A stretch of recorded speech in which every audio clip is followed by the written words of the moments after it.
नमस्कार, मैं हूं आपके साथ इश्तियाक अहमद और आप देख रहे हैं न्यूज़। स्वागत है आपका अपना उत्तर प्रदेश बुलेटिन में। रुक करेंगे उत्तर प्रदेश की तमाम खबरों की तरफ। उत्तर प्रदेश के मुख्यमंत्री योगी आदित्यनाथ ने शुक्रवार को गोरखपुर में दलित परिवार के घर खाना खाया और तय कार्यक्रम के मुताबिक योगी आदित्यनाथ दोपहर बाद झुमिया गेट स्थित फरूख गोरखपुर फर्टिलाइजर पहुंचे और यहां वो पार्टी के कार्यकर्ता दलित अमृतलाल भारती के घर गए और खाना खाया। और सीएम योगी ने इस दौरान प्रदेश और देशवासियों के साथ साथ पार्टी के कार्यकर्ताओं का मकर संक्रांति की शुभकामनाएं भी दी। और योगी आदित्यनाथ ने कहा कि केंद्र की योजनाओं का लाभ यूपी के परिवारों को मिला है। गैस सिलेंडर, बिजली, आयुष्मान भारत योजना, मुख्यमंत्री जन आरोग्य योजना का लाभ भी मिला और कोरोना महामारी के दौरान फ्री में टेस्ट, उपचार और राशन की व्यवस्था भी की गई है और वैक्सीन में उपलब्ध भी कराया जा रहा है। और वहीं डबल इंजन के सरकार का ये डबल डोज है और महीने में 2 बार राशन फ्री दे रहे हैं और यही समता मूलक समाज की स्थापना का, भ्रष्टाचार मुक्त समाज और सुशासन का हिस्सा है। और बीजेपी अपने इसी मिशन को लेकर आगे बढ़ी है और मकर संक्रांति के मौके पर सभी को धन्यवाद। और वहीं दलित कार्यकर्ताओं को धन्यवाद कि उन्होंने खिचड़ी के मौके पर मुझे खाने पर आमंत्रित किया।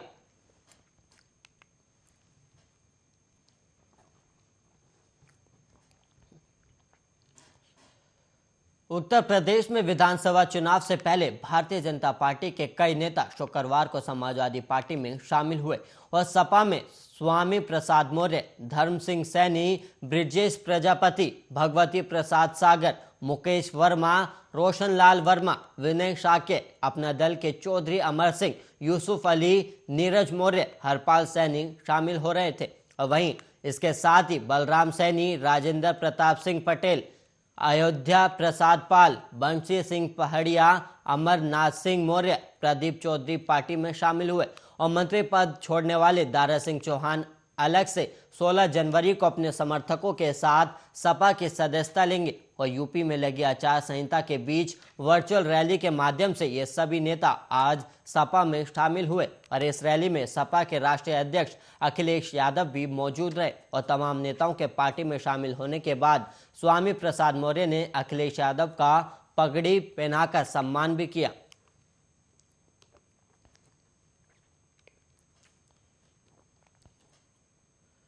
उत्तर प्रदेश में विधानसभा चुनाव की तारीखों का ऐलान हो चुका है और राज्य में 7 चरणों में चुनाव होंगे और उधर नेताओं के दल बदल का दौर जारी है। यूपी चुनाव से पहले बीजेपी के नेता पार्टी छोड़कर जा रहे हैं और पार्टी के कई चेहरों ने इस्तीफा भी दे दिया है। और इस बीच पार्टी छोड़कर जाने वाले नेताओं पर तंज कसते हुए मुख्यमंत्री योगी आदित्यनाथ ने कहा कि वंशवाद और परिवार की राजनीति करने वाले सामाजिक न्याय की लड़ाई नहीं लड़ सकते। और उन्होंने आगे कहा कि समाजवादी पार्टी की सरकार ने 5 साल में सिर्फ 18,000 आवास दिए। गरीबों की जमीनों, मकानों पर कब्जा करना अगर सामाजिक समरसता है तो मैं उसका विरोध करता हूं। और सीएम ने आगे कहा कि सामाजिक न्याय की लड़ाई का अर्थ है समाज के हर तबके को शासन की योजनाओं का लाभ मिले और उनके साथ सामाजिक आर्थिक भेदभाव ना हो। और इसके अलावा आपको बता दें कि अब तक बीजेपी से करीब 14 लोगों ने इस्तीफा दिया और अधिकतर समाजवादी पार्टी में शामिल हो गए। और इस्तीफा देने वालों में स्वामी प्रसाद मौर्य, धर्म सैनी और दारा सिंह चौहान समेत कई विधायक हैं। और सीएम योगी से पहले कैबिनेट मंत्री सिद्धार्थनाथ सिंह ने भी पार्टी छोड़कर जाने वाले नेताओं से सवाल किया था। उन्होंने कहा कि पार्टी छोड़ने वालों ने 5 साल तक मलाई खाई लेकिन कैबिनेट की कमेटियों में कभी दलितों और पिछड़ों को मुद्दा नहीं उठाया। और उन्होंने भी सपा पर सवाल करते हुए कहा कि ये नेता जिस पार्टी में जा रहे उनकी सरकार में भी मुस्लिम और यादवों को छोड़कर किसी दलित और पिछड़े का कल्याण हुआ है क्या। और सिंह ने यह भी कहा कि इन सभी लोगों के या तो टिकट कटने वाले थे या इनकी सीटें बदलने के लिए कहा गया था, जिसकी वजह से लोग पार्टी छोड़ रहे हैं। और उन्होंने दावा किया कि 10 मार्च को जब परिणाम आएंगे तो पार्टी 300 से ज़्यादा सीटों पर जीत दर्ज करेगी।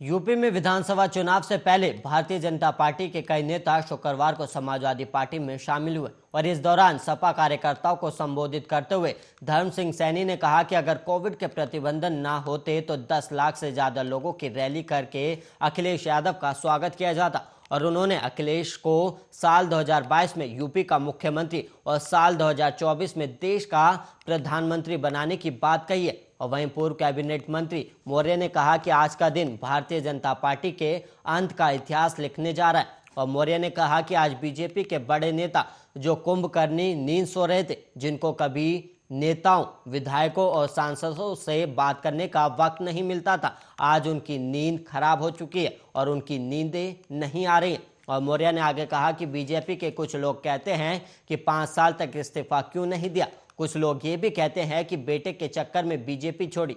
मैं ऐसा लोगों से कहना चाहता हूं कि बीजेपी के लोगों ने दलितों, पिछड़ों, अल्पसंख्यकों और मजलूमों की आंख में धूल झोंककर सत्ता हासिल की थी। और उन्होंने दावा किया कि पिछले चुनाव में दावा किया जा रहा था कि या तो केशव प्रसाद मौर्य या तो स्वामी प्रसाद मौर्य सीएम होंगे, लेकिन पहले तो गाजीपुर से नेता को सीएम बनाने की कोशिश की गई और फिर गोरखपुर के नेता को सीएम बना दिया गया और सरकार पिछड़े लोग बनाए और मलाई अगड़े खा रहे हैं। और मौर्य ने कहा कि आज के बाद ऐसी आंधी चलेगी जिससे बीजेपी के परखच्चे उड़ जाएंगे।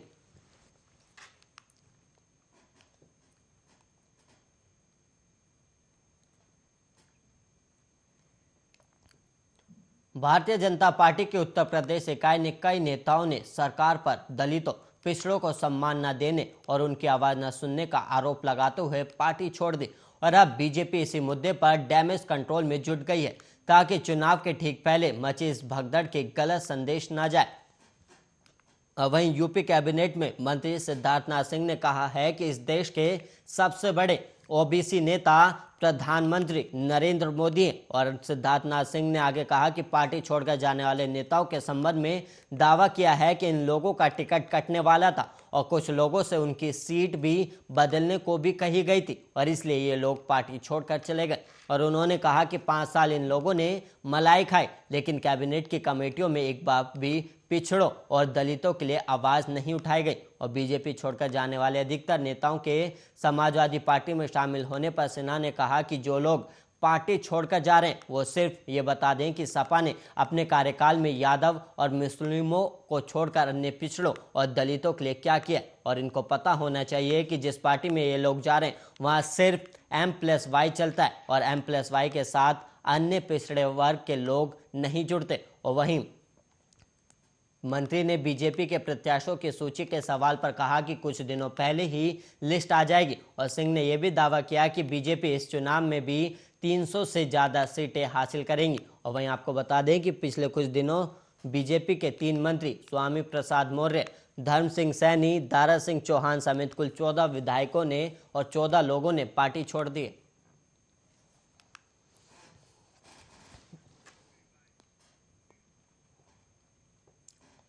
उत्तर प्रदेश विधानसभा चुनाव के लिए कांग्रेस ने गुरुवार को अपने उम्मीदवारों की पहली सूची जारी की और इसमें 125 सीटों के उम्मीदवारों के नाम शामिल है। और कांग्रेस ने इन चुनावों में अपना 40% टिकट महिलाओं को देने का वादा किया और पहली सूची में कांग्रेस ने अपने इस वादे को निभाया है। और इसके साथ ही कांग्रेस ने इस सूची के जरिए जाति और धर्म वर्ग को भी साधने की कोशिश की है। और इस सूची में अधिक टिकट मुस्लिम, ब्राह्मण, ठाकुर और जाटव को दिए गए हैं। और कांग्रेस की पहली लिस्ट में सबसे ज्यादा 20 नाम मुस्लिम प्रत्याशियों के हैं और इसमें 11 सामान्य तो 8 ओबीसी वर्ग से हैं। और पहली लिस्ट में मुस्लिम के बाद सबसे अधिक 18 टिकट ब्राह्मणों को मिले हैं और वहीं जाटव समाज को 15 और ठाकुरों को 14 टिकट दिए गए। और जाति वर्ग में अलग अलग देखें तो कुल 125 प्रत्याशियों में 35 प्रत्याशी पिछड़े वर्ग और 57 जनरल और 37 SC और 1 ST समुदाय से हैं। और ओबीसी को जो 35 टिकट दिए गए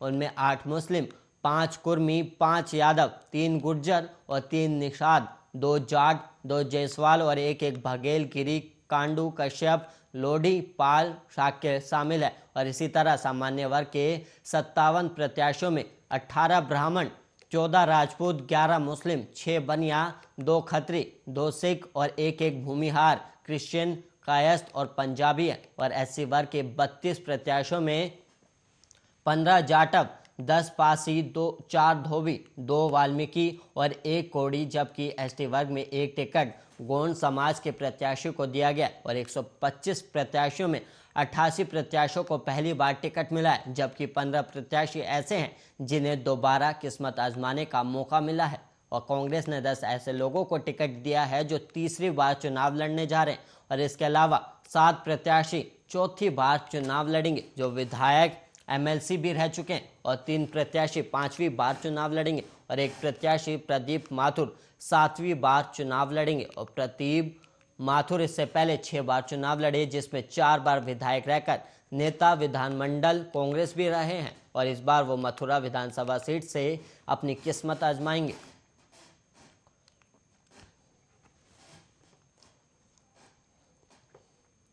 यूपी में विधानसभा चुनाव की तारीखों का ऐलान हो चुका है और इसी के साथ सभी पार्टियां उम्मीदवार के नामों की घोषणा करने में जुट गई हैं और वहीं पहले 3 चरणों के चुनाव को लेकर बीजेपी में 170 से ज्यादा उम्मीदवारों के नामों पर लगभग सहमति बन गई है और वहीं गुरुवार को बीजेपी की केंद्रीय चुनाव समिति की बैठक में इन तमाम नामों पर करीब 3 घंटे तक मंथन के बाद सहमति बनी और ऐसे में उम्मीद की जा रही है कि अगले कुछ दिनों में के अंदर शुरुआती 3 चरणों के उम्मीदवारों के नामों का ऐलान कर दिया जाएगा।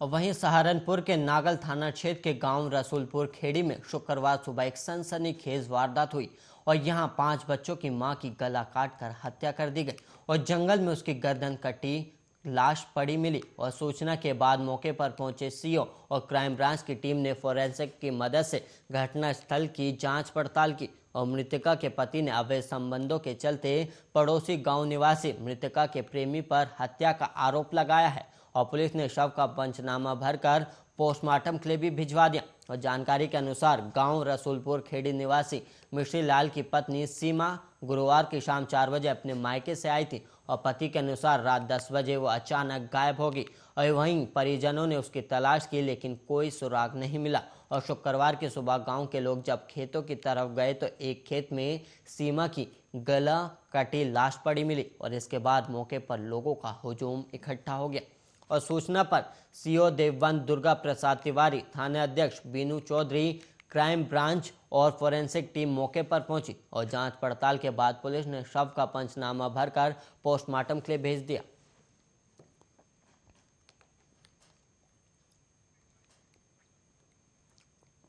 आजमगढ़ शहर कोतवाली पुलिस ने लखराव स्थित मंदिर पर छापेमारी कर 2 महिलाओं समेत 6 लोगों को गिरफ्तार किया और पुलिस ने इनके कब्जे से 3,15,000 रुपए के नकली नोट और प्रिंटर बरामद किए और वहीं पुलिस ने यह भी बताया कि अब तक 10 लाख की जाली करेंसी मार्केट में खपा चुके थे और खास बात यह भी थी कि नकली नोट को लेकर आने जाने में कार का इस्तेमाल होता था और कार में आगे गैंग का सरगना दरोगा की वर्दी पहनकर बैठता था जिसमें चेकिंग वगैरह में बचाया जा सके और महिलाओं को भी इसलिए बिठाया जाता था कि पुलिस को शक न हो और एसपी सिटी शैलेंद्र लाल ने शहर कोतवाली में खुलासा कर बताया कि गैंग 1 साल से सक्रिय था और प्रिंटर से नकली नोट तैयार कर अलग अलग क्षेत्रों में बाजारों में जाली करेंसी को पान चाट और छोटी दुकानों में सप्लाई करने का काम करते थे और वहीं एसपी सिटी ने यह भी बताया कि गिरफ्तार लोगों में जनपद के महाराजगंज थाने के सहदेवगंज का निवासी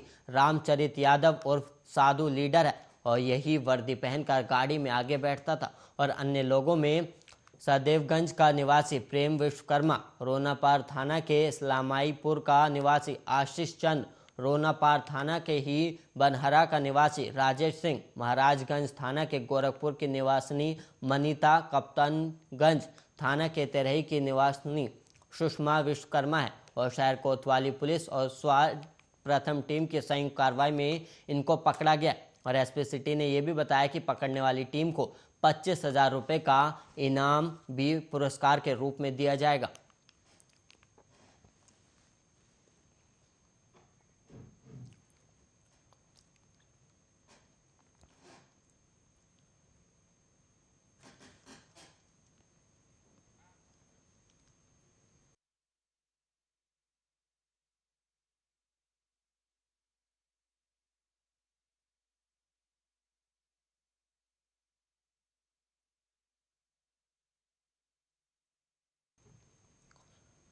पूरे देश में शीतलहर का प्रकोप है और साथ ही कोरोना का खतरा भी। इन सब के बीच त्योहारों की खुशियां मन में एक उम्मीद पैदा करने के लिए काफी है, जहां सब परिवार के सदस्य साथ मिलकर त्योहारों की खुशी को दुगना बढ़ा देते हैं और जश्न की चमक धमक में परेशानियां हवा हो जाती है। और एक ऐसा ही त्योहार रौनक लेकर आए और साल का पहला त्योहार देशवासियों ने भी खुशी और सम्मान के साथ मनाया। इस रिपोर्ट के जरिए आपको भी दिखाते हैं लोहड़ी और मकर संक्रांति मनाते भारत की एक झलक।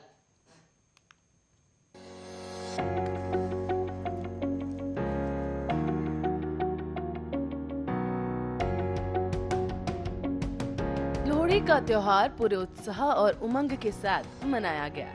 ठंडी ठंडी हवा, हाड़ कपाने वाली सर्दी के बीच लोहड़ी पर आग की सेक ने देश भर में प्यार और स्नेह की गर्माहट भर दी। न सिर्फ गली मोहल्लों में बल्कि भारत की सीमा पर भी, जहां भारतीय सेना के जवानों ने भी लोहड़ी के त्योहार को बड़े ही धूमधाम के साथ मनाया। जम्मू कश्मीर के पुंछ जिले में बीएसएफ के जवानों ने भारत माता की जय के नारे लगाने के साथ ही लोहड़ी मनाई और देशवासियों को लोहड़ी पर्व की बधाई भी दी। और बाद में बीएसएफ के जवानों ने जमकर डांस किया। वहीं जम्मू कश्मीर के ही बारामुल्ला जिले में एलओसी के पास सेना के जवानों ने भी लोहड़ी का पर्व डांस करके मनाया। जरा देखिए तो इन जवानों का उत्साह। सेना के जवान कई गानों पर डांस करते नजर आए। इसके अलावा पश्चिम बंगाल के कूच बिहार में भी 192 बटालियन के बीएसएफ जवानों ने भी लोहड़ी पूरे जोश के साथ मनाई।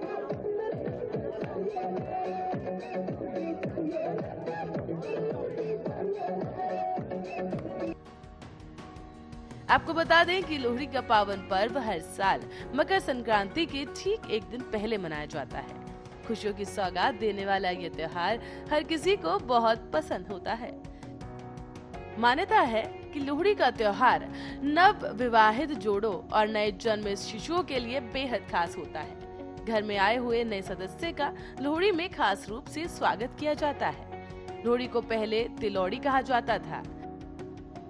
लोहड़ी का अर्थ ही होता है, जिसका मतलब होता है ल का अर्थ लकड़ी, ओ का अर्थ उपले और री का अर्थ रेवड़ी से है। यानी कि तीनों शब्दों के अर्थों को मिलाकर लोहड़ी शब्द बनता है। लोहड़ी से सर्दी जाने की प्रथा को भी माना जाता है। नए कपड़े और खान पान का इस पर्व पर खास महत्व होता है। लोहड़ी को सभी एक साथ मिलकर मनाते हैं। यही कारण है कि इस पर्व वाले दिन पर एक जगह पर सब एकत्रित होकर आग जलाते हैं और इसके इर्द गिर्द नाचते गाते हैं। और लोहड़ी में आग से हाथ तापने के बाद बारी आती है मकर संक्रांति की। जिस प्रकार सूर्यदेव के उत्तरायण होने पर उत्तर भारत में लोहड़ी, दक्षिण में पोंगल मनाया जाता है, उसी तरह से उत्तर पूर्वी राज्य असम में माघ बिहू मनाया जाता है। दक्षिण भारत की तरह ही असम में भी माघ बिहू या भुगाली बिहू फसल पकने के और त्योहार होने की खुशी में मनाया जाता है। बताया ये भी जाता है कि माघ बिहू की शुरुआत लोहड़ी के दिन होती है और इसे उरुका भी कहते हैं। माघ बिहू के दिन किसान परिवार के लोग ब्राही शिवराई का विधि विधान से पूजन करते हैं और इस दिन किसान अपनी मेहनत से उगाई गई पहली फसल को ब्राही शिवराई को अर्पित करते हैं। इस दिन लोग पारंपरिक धोती, गमोसा और अन्य रंगीन कपड़े पहनकर टोली बनाकर डांस करते हैं। साथ ही इस दिन असम के लोग खार, आलू, पितिका, जाक, मसौर, टेंगा जैसे पकवान खाते हैं। आज ही के दिन कई राज्यों में लोग पवित्र नदियों और सरोवरों में आस्था की डुबकी भी लगाते हैं। इस स्थल पर उरुका की रात्रि को भोज आता है। इसमें सात्विक भोजन बनाते हैं और इस भोजन को सबसे पहले भगवान को भोग लगाया जाता है। भेला घर यानी पुआल की छावनी में उसके पास बांस और पुआल की मदद से झोपड़ियों का निर्माण किया जाता है और इस गुब्बद या झोपड़ी को मेजी कहा जाता है। माघ बिहू मकर संक्रांति के दिन लोग स्नान के बाद नए कपड़े भी पहनते हैं और मेजी में आग लगाते हैं। सभी लोग मेजी के चारों ओर इच्छा के अनुसार खाद्य सामग्री डालते हैं और इस अवसर पर लोग खूब नाचते गाते हैं और आखिर में भगवान से शुभ और मंगल की कामना करते हैं। मेजी की राख को अगले दिन खेतों में छिड़का जाता है। इसके पीछे मान्यता ये है कि ऐसा करने से खेती का उर्वर शक्ति का विकास होता है।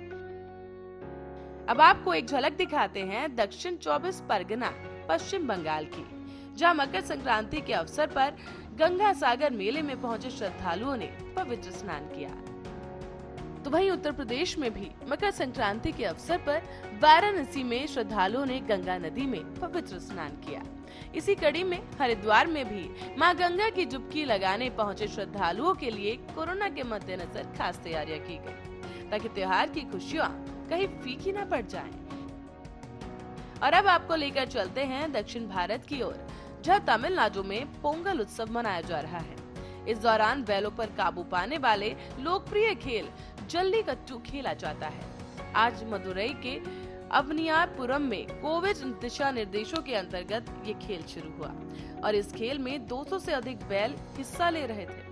साथ ही आपको जानकारी के लिए बता दें कि सरकार के दिशा निर्देशों के अनुसार बैलों के मालिक और उनके सहायक जो अपने मवेशियों को खेल के लिए पंजीकृत कराएंगे, उनको पूर्ण टीकाकरण प्रमाण पत्र के साथ साथ कार्यक्रम से अधिकतम 48 घंटे पहले कराई गई RT-PCR की जांच रिपोर्ट नेगेटिव भी दिखानी हुई और इसी के साथ ही उन्हें कार्यक्रम में हिस्सा लेने के लिए पहचान पत्र जारी किए गए। अब आपको जरा जल्लीकट्टू के बारे में बता देते हैं।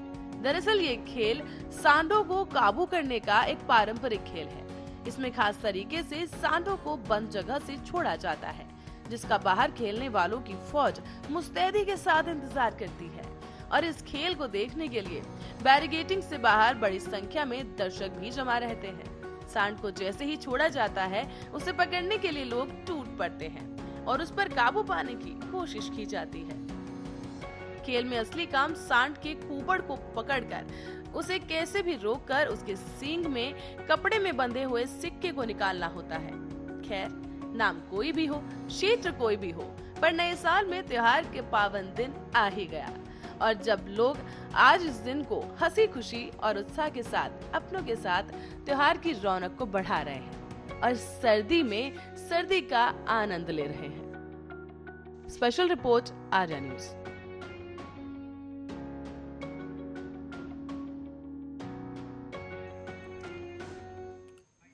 इस रिपोर्ट के साथ उत्तर प्रदेश के बुलेटिन में इतना ही। देश और दुनिया की तमाम खबरों के लिए आप बने रहिए आर्या न्यूज।